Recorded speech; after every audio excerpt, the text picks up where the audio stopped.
Vamos abrir nossas Bíblias na primeira carta de Pedro. As crianças podem sair para sua classe. Primeira carta do apóstolo Pedro, capítulo 1, versículo 18 em diante. 1 Pedro 1, 18 em diante. Sabendo que não foi com coisas corruptíveis, como prata ou ouro, que fostes resgatados da vossa vã maneira de viver, que por tradição recebeste dos vossos pais, mas com o precioso sangue de Cristo, como de um cordeiro imaculado e incontaminado. Então, este versículo 18 lido, Pedro fala de sermos resgatados da nossa fútil, inútil maneira de viver no sentido religioso, e tudo que, de certa forma, constituía a nossa maneira religiosa de viver, foi uma tradição que recebemos de nossos pais. Eu não sou de família católica. A minha família, tradicionalmente, é uma família evangélica. Daí porque o meu nome, ser bíblico. Mas a maioria das pessoas presentes aqui, neste templo, é de origem católica. E nós sabemos que, alguns anos atrás, o governo brasileiro estava preocupado com o número avultado de feriados religiosos.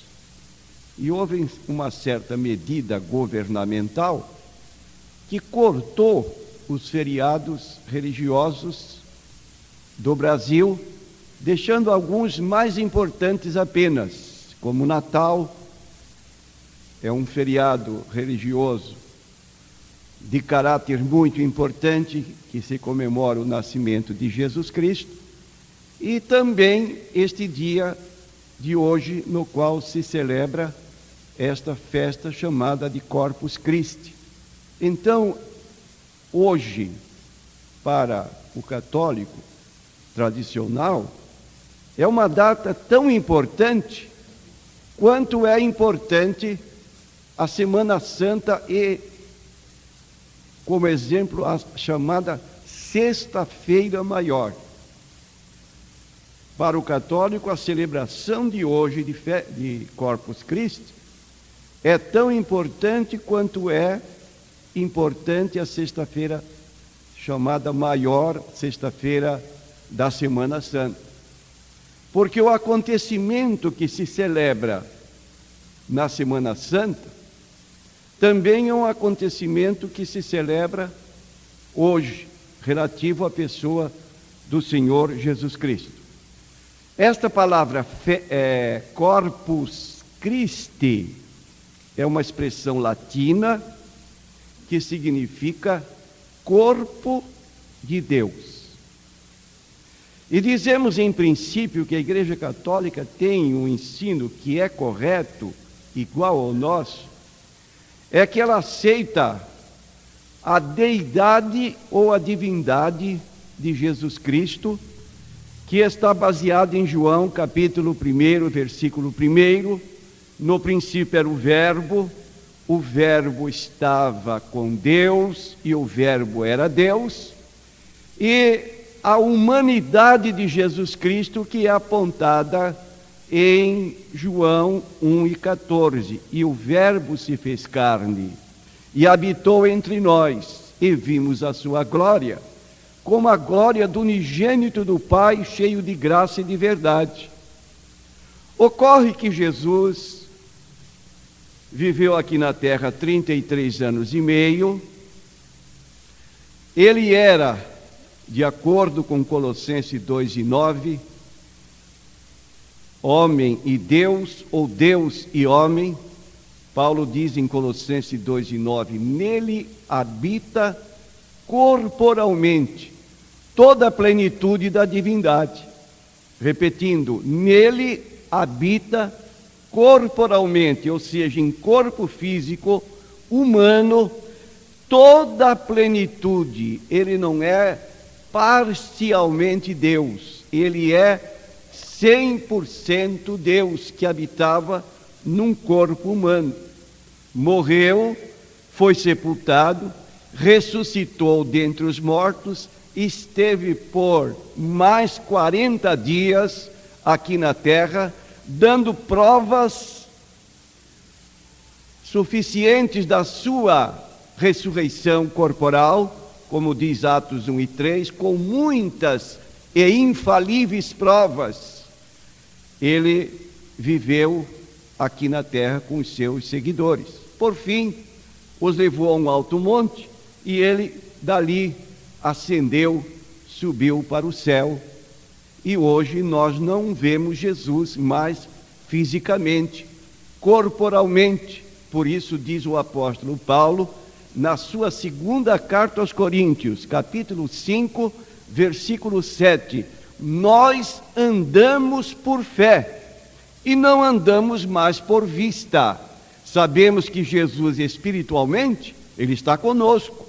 Mateus 18:20, onde estiverem 2 ou 3 dos meus pequeninos reunidos em meu nome, aí estou eu no meio deles.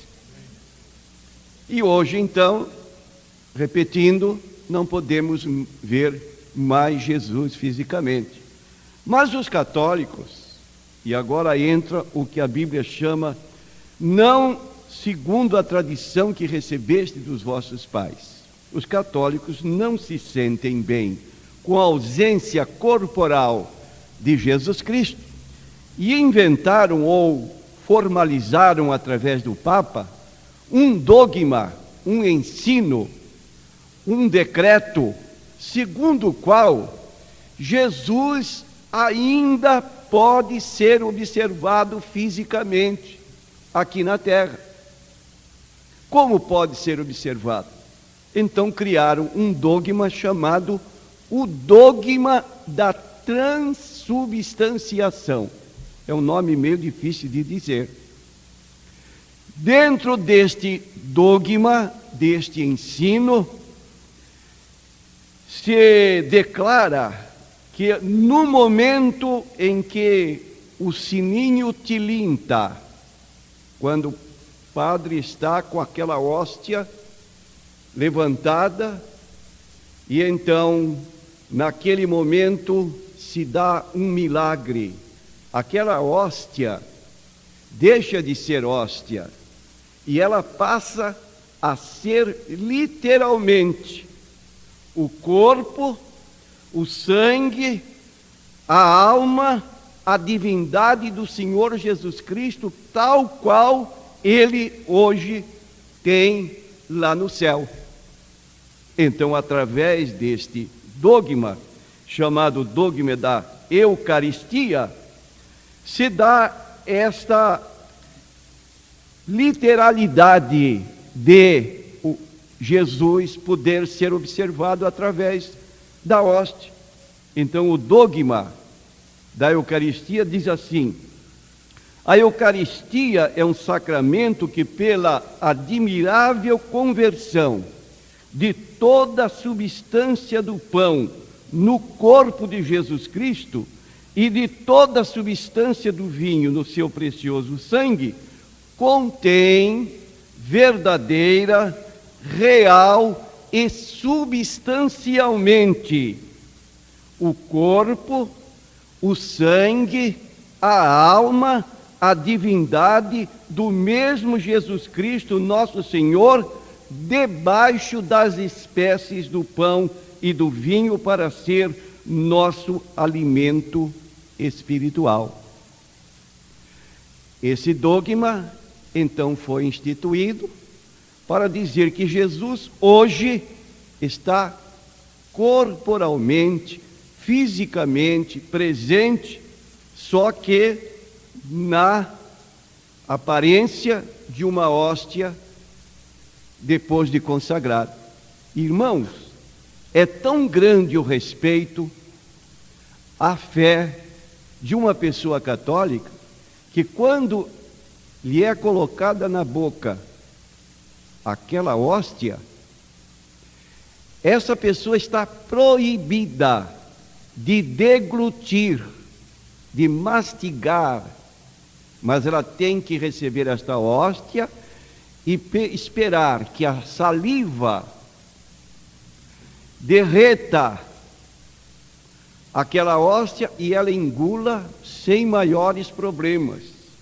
Se, eventualmente, esta hóstia grudar no céu da boca, seria a maior profanação da pessoa meter o seu dedo e tentar soltar aquela hóstia que às vezes fica grudado no que nós chamamos o céu da boca. Não pode, porque aí ela iria contaminar, manchar o corpo do Senhor Jesus Cristo.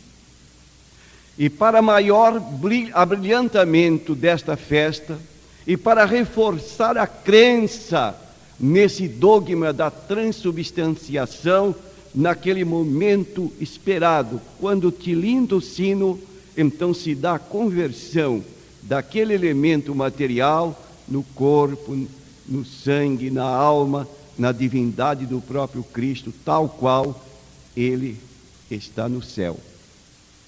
E aí se formou esta festividade chamada Corpus Christi, quando se organiza uma procissão, e você deve ter observado isso pela televisão, pessoas com maior empenho, com maior dedicação, vão ornamentar as ruas por onde a procissão vai passar. Pessoas trazem materiais de vários tipos, papel, papelão, latinhas de bebida, serragem colorida, isopor, e fazem desenhos na semelhança de um cálice da ceia. E ali então, quando a procissão está caminhando, vai à frente aquele elemento, aquela pessoa indicada, tem uma haste, e lá em cima na haste tem uma caixinha que é chamada hostiário, e ali dentro estão as hóstias e as pessoas que estão acompanhando nas calçadas essa procissão com muita reverência, tirando o chapéu, alguns se inclinando em atitude de adoração, e aquele fervor intenso. Por quê? Porque ali está, pessoalmente, literalmente, segundo a crença dos católicos, o próprio Jesus Cristo, como está no céu. Então essa procissão é feita com todos os pormenores, com todos os cuidados, com toda a reverência que Jesus mereceria se ele estivesse caminhando com os próprios pés aqui na terra. Isso é bíblico, porque nós, evangélicos que temos a Bíblia na mão, não fazemos assim, porque não acompanhamos também nas procissões os católicos que fazem esta procissão com toda a reverência. Então nós vamos observar, irmãos, que a Igreja Católica tem uma Bíblia, como nós temos, e ela se vale da Bíblia Sagrada para justificar esse ato que realiza neste dia chamado Corpus Christi. Ela se utiliza dos mesmos textos bíblicos que nós nos utilizamos para celebrar o que nós chamamos a ceia do Senhor. Nós celebramos mensalmente a ceia do Senhor e procuramos também fazer com a maior solenidade, com o maior respeito, com a maior dedicação, esta cerimônia que nos traz a lembrança, a morte, o sepultamento e a ressurreição do Senhor Jesus Cristo. E nós nos utilizamos do texto que está em Mateus capítulo 26, nos versículos 26 a 28, que também são usados pelos católicos. Diz assim, Mateus 26, 26 a 28, e quando comiam, Jesus tomou o pão e, abençoando-o, o partiu e o deu aos seus discípulos e disse: tomai e comei, isto é meu corpo.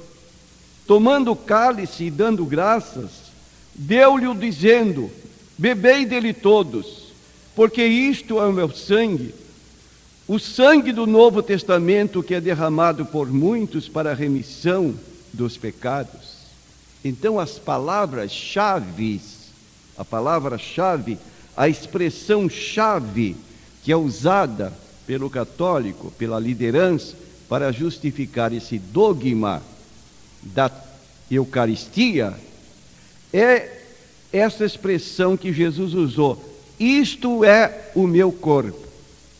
Então, ensina a Igreja Católica que quando Jesus diz, isto é o meu corpo, naquele momento se dá essa mudança de massa fermentada, como a hóstia, para ser o corpo de Cristo. E quando Jesus repetiu, isto é o meu sangue, então se dá a mudança do cálice para o próprio sangue do Senhor Jesus Cristo.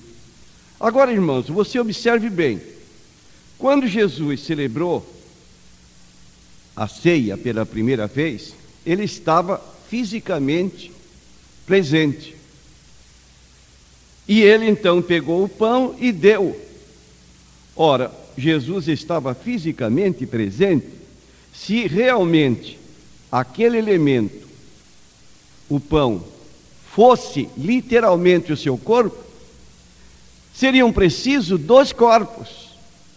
Um presente ali distribuindo esses elementos e o outro que era o próprio elemento que tinha se transformado, mudado para ser o corpo do Senhor Jesus Cristo. E Jesus tinha um corpo só. Logo, não havia 2 corpos. Havia aquele corpo que estava ali presente, que ele estava dando, dizendo, isto é o meu corpo, isto é o meu sangue. Então, o que nós devemos entender, que a expressão usada por Jesus, isto é o meu corpo, isto é o meu sangue, representa o que Jesus havia dito em outras ocasiões, falando de si mesmo. Isto é o meu corpo significa, isto representa o meu corpo. Da mesma maneira que Jesus disse em João 6,48, eu sou o pão que desceu do céu.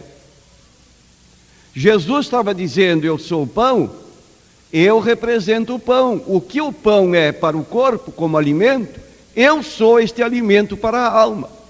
Eu represento o pão. Mas Jesus não era um pão, uma broa. Ele estava apenas indicando que o elemento pão é fundamental para a nossa sobrevivência. Também ele é fundamental para a nossa vida espiritual.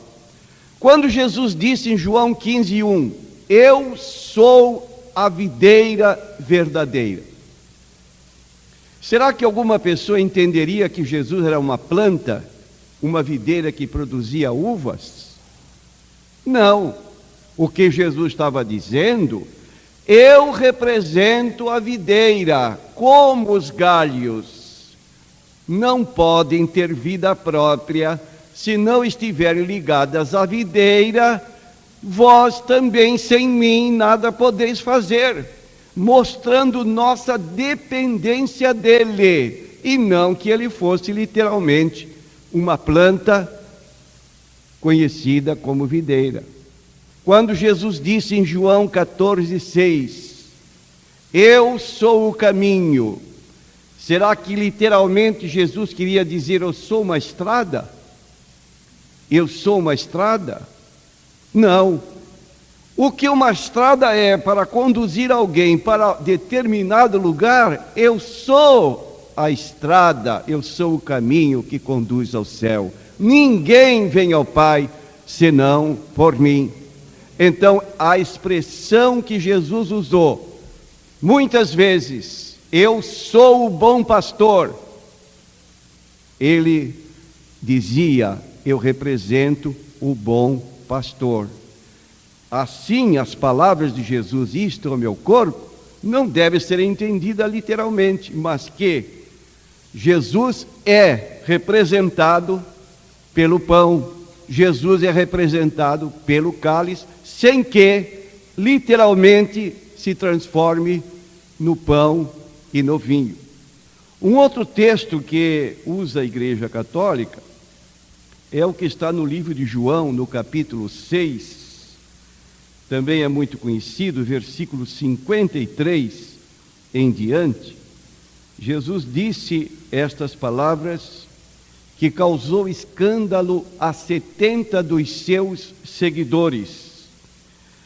Diz assim no versículo 53, na verdade vos digo que se não comerdes a carne do Filho do Homem e não beberdes o seu sangue, não tereis vida em vós mesmos. Quem come a minha carne e bebe o meu sangue, tem a vida eterna, e eu o ressuscitarei no último dia. Porque minha carne verdadeiramente é comida, e o meu sangue verdadeiramente é bebida. Quem come a minha carne e bebe meu sangue, permanece em mim e eu nele. Assim como o Pai vive e que me enviou, e eu vivo pelo Pai, assim também quem de mim se alimenta, também viverá por mim.